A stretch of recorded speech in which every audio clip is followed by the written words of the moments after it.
This is a marvelous timeline.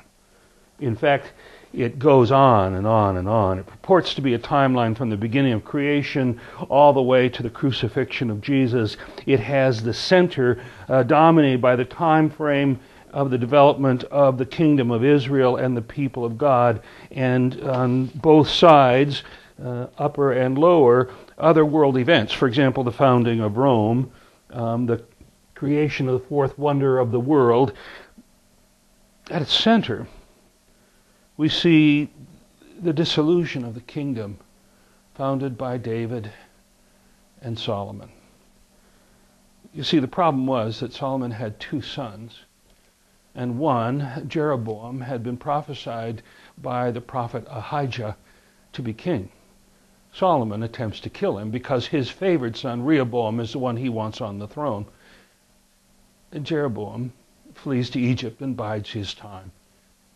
Rehoboam, at the death of Solomon, is placed in the throne and then goes north to exact tribute from the northern tribes. The consequence is that they say, your father worked us and taxed us too hard. Will you ease up? And Rehoboam decides that it is time for them to learn what real power is. He flaunts his power, and they bring Jeroboam back. And the kingdom is divided. The southern kingdom, Judah, will be ruled by Rehoboam and his family. Jeroboam and his sons will rule the northern kingdom.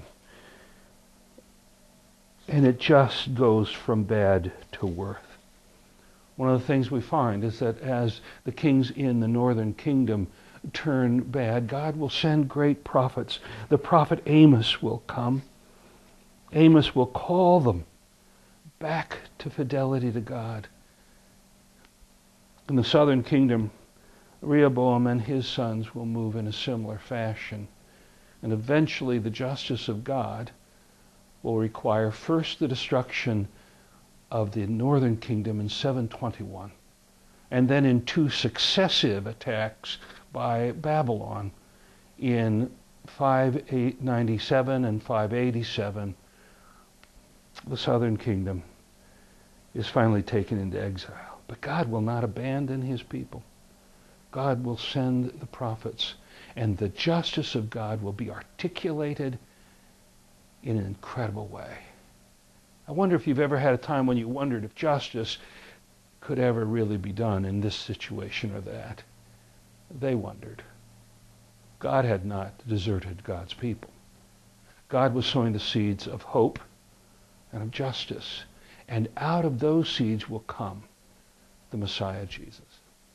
Happy reading.